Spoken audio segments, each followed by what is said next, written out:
Então fala você ligado aqui no canal, eu sou o Eduardo Ferrari e trago notícias importantes do Vasco. Antes eu peço a tua inscrição aqui embaixo, tem um botão vermelho inscrito, inscreva-se. Então você que ainda não é inscrito aqui no canal, reforça aqui embaixo a tua inscrição, reforça aqui embaixo o teu like e habilite o sino de notificações para todos os vídeos. Copie o link do vídeo aqui, compartilhe em grupos de Telegram, de WhatsApp, de Facebook e diz para todo mundo que tem vídeo novo aqui no canal Vasco Connection. Lembrando que é sempre muito importante e de graça a sua inscrição, o seu like e, é claro, a sua participação.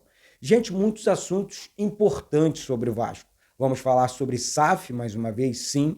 Vamos falar sobre recuperação judicial no Vasco, falar sobre reforços também, né? As coisas estão acontecendo, vamos falar sobre isso tudo. O Vasco, né, ontem, por conta depois que entrou com a recuperação judicial, ontem saiu uma matéria que o Vasco apresentou resultados positivos durante os primeiros 4 meses de 2025. Ou seja, gente, o Vasco está no caminho certo. O Vasco está indo bem com a recuperação judicial.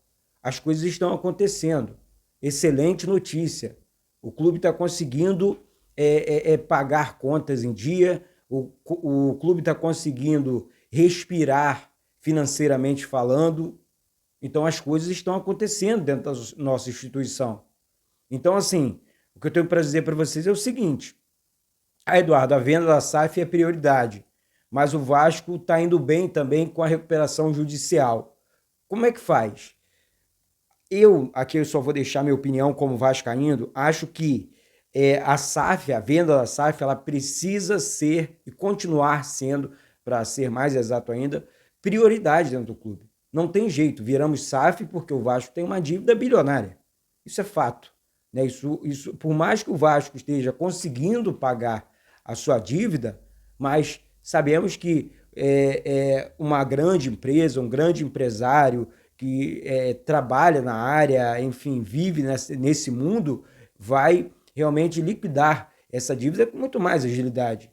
Então é tudo que a torcida do Vasco espera e realmente quer. Então é um balanço positivo, essa questão envolvendo a recuperação judicial. Então o Vasco está no caminho certo, tem que continuar desse jeito, tem que continuar com os pés no chão, né? Sem fazer realmente loucuras por conta das punições, né? Principalmente da FIFA. Tá aí o transfer ban rolando solto aí no mundo do futebol. Então o Vasco não pode, de jeito maneira, correr esse tipo de risco. Sempre com muita responsabilidade. Tá certo? Vamos falar sobre reforços, né? Assuntos importantes sobre reforços, porque o Vasco retomou as negociações com o Brian Rodrigues. O Vasco está negociando com o colombiano atacante também, lado de campo, Andrés Gomes, hoje no Rennes, né? Então o Vasco está no mercado da bola. A informação que eu recebi aqui, primeira mão, tá, gente? Presta atenção aí, é que o Vasco já fez 4 contratações. O Vasco pode anunciar a qualquer momento algumas contratações. No primeiro momento, o Flávio Dias trouxe que o Vasco já tinha confirmado, já tinha 2 negociações fechadas, né, 2 reforços fechados, e agora eu trago aqui a informação que o Vasco fechou com pelo menos 4 jogadores. 2, sabemos as posições aqui, né? Um atacante, lado de campo, e outro jogador de meio campo. Agora resta saber, porque a prioridade dentro do clube é um zagueiro, mais um jogador de meio campo, mais 2 atacantes, né? Um centroavante e um lado de campo. Tomara que o Vasco já tenha contratado todos esses jogadores. Mas eu acho que não, o Vasco ainda está no mercado, até porque o Vasco está, isso é uma informação. O Vasco continua no mercado buscando mais reforços ainda para entregar para o Fernando Diniz agora, nessa intertemporada, né? 30 dias treinando com o elenco, com o time, então eu considero uma intertemporada. E o Vasco continua, então, no mercado da bola. O Vasco já fez, então, as primeiras contratações. Nomes, estou trazendo alguns nomes aqui, mas não são informações confirmadas ainda pelo clube. O que eu posso confirmar para vocês aqui é que o Vasco já contratou alguns jogadores e pode anunciá-los a qualquer momento. Então, repetindo aqui, o Vasco retomou as negociações com o Brian Rodrigues, que sabemos que é um jogador que pertence ao América do México, chega para jogar, na minha opinião, um grande jogador. O Bryan é realmente um jogador acima da média. É muito caro, né? Muito caro, fora da realidade do Vasco hoje à vista, mas o poder de negociação sempre fala mais alto, né? Vai da negociação do Vasco e, é claro, o Vasco hoje no mercado da bola é um clube que vem conseguindo a sua credibilidade de volta. O Vasco vem reconquistando essa credibilidade no mercado. Isso por conta do trabalho feito pela... Eu não estou aqui puxando sardinha para o lado do Pedrinho, não. Mas se tem uma coisa reta no Pedrinho, é a palavra dele. Ele não atrasa com ninguém, ele não atrasa com os clubes, ele não atrasa com os jogadores. Então ele promete, ele cumpre.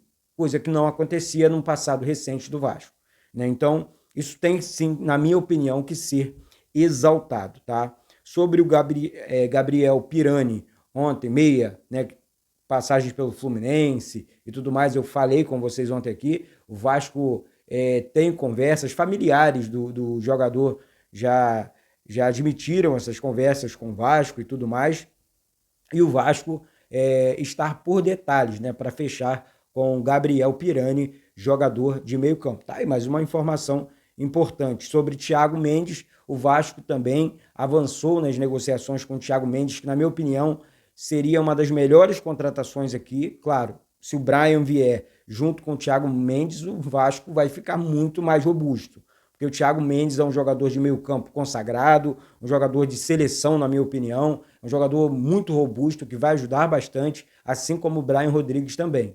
Então, já falei alguns nomes aqui que são aqueles chamados reforços de verdade para o Vasco. Tudo que o Vasco precisa hoje, principalmente nesse segundo semestre, né, gente? O Vasco ainda disputa a Copa do Brasil, ainda disputa a Copa Sul-Americana e o Campeonato Brasileiro. Então, assim, você entrega reforços agora, nesse momento, pro técnico Fernando Diniz, ele vai fazer esse time jogar ainda melhor. Renovações de contrato com o Coutinho muito bem encaminhada, renovação de contrato com o Léo Jardim muito bem encaminhada. Então as coisas estão acontecendo realmente dentro do clube. Repetindo também aqui outras informações que surgiram ontem sobre Rafael Tolói. Não vem, deseja seguir na Europa. O técnico do Elinho, ex-jogador de São Paulo, disse que o jogador seguirá no Toluca. Então estão descartados do Vasco, certo? Então algumas coisas estão realmente acontecendo nesse mundo dos reforços do Vasco. Agora vamos falar sobre possíveis saídas de jogadores. O Racing estaria interessado no meia do Vasco, né, volante, na verdade, meia, né, barra meia, porque o Juan Esforza, na minha opinião, é um volante barra meia, excelente jogador, e o Racing tem interesse no jogador. Eu vou falar para você, eu não aprovo não a saída do Juan Esforza, não. Ele vai para o Racing, ele vai se destacar, ele é bom jogador, ele é bom volante, ele pertence ao Vasco, então acho que não seria bom negócio o Vasco negociar nesse momento o Juan Esforza, não. É um menino ainda, 22 anos, jogador da seleção argentina. Como é que você, precisando reforçar o elenco, porque o Vasco não precisa só de um time, o Vasco precisa de um elenco, né?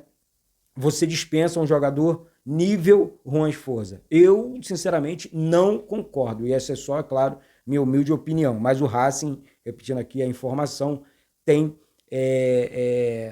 interesse no jogador. Quem está trabalhando e trabalhando muito nessa questão envolvendo reforços e saídas de jogadores é o Admar Lopes, novo diretor de futebol do Vasco. O cara trabalha muito, é um cara muito sério, é um cara muito reto, é um cara que conhece o mercado na bola. E outra coisa, hein? Mesmo com a atual situação do Vasco, é um cara com credibilidade no mercado. Isso chamou atenção dentro do clube. Isso chamou atenção. Então, assim, ó, o cara não veio de bobeira, não. O cara tem credibilidade. Então, não vamos dar mole. O Vasco não pode dar mole com relação a pagamentos, porque vamos usar a credibilidade junto com a credibilidade do Pedrinho com pagamentos em dia. Reforços, salários e tudo mais. É só continuar que dá certo. Tá certo? É só cumprir com a palavra que dá certo. Tá certo? Eu repito sempre aqui. O Vasco foi feito para dar certo. Outro jogador, falando aqui, olha só, as informações vão chegando e eu vou passando para vocês aqui. É o Alan Lasquiano. Pode ser o primeiro reforço, um jogador muito caro, né, mas pode ser o primeiro reforço aí a ser anunciado pelo Vasco. Isso porque o Admar Lopes pegou a negociação, colocou no colo dele e está negociando com o atacante. Palmeiras também teria interesse no jogador, mas já saiu do páreo, né? Desistiu da negociação, foi considerada cara pelo Palmeiras, então assim, não é uma negociação fácil, nem barata, né? Então o Alan está negociando também com o Vasco, segundo informações, tá? Jogadores, para fechar o vídeo aqui, jogadores fora dos planos do Vasco. Gente, o Vasco precisa continuar enxugando folha. Assim, jogadores como Alex Teixeira, Jair, Jean Davi, Matheus Carvalho, são jogadores realmente que o Vasco, que dificilmente o Fernando Diniz vai utilizar no time principal. Essa é que é a grande realidade. Então aqui eu estou falando de uma economia de quase 2 milhões de reais. Então você dispensa 4 jogadores para contratar 1, 2 reforços de verdade. Tá certo? Então vamos aguardar. As coisas estão acontecendo dentro do clube. Daqui a pouco eu volto com o segundo vídeo. Hoje é dia de live aqui no canal também. Então daqui a pouco eu volto com o segundo vídeo, com mais informações e outras notícias mais. Então fica atento aí no canal. Repetindo aqui, você que ainda não é inscrito, reforça aí a sua inscrição, reforça também o seu like, compartilha aí o vídeo. Diz que diariamente temos vídeos novos aqui no canal Vasco Connection, tá certo? Já somos quase 137 mil inscritos aqui. Então reforça aí a tua inscrição, que é sempre muito, mas muito importante mesmo. Valeu? Um beijo no coração de todos vocês. Deus abençoe. Eduardo Ferrari, aqui do Rio de Janeiro. Saudações vascaínas.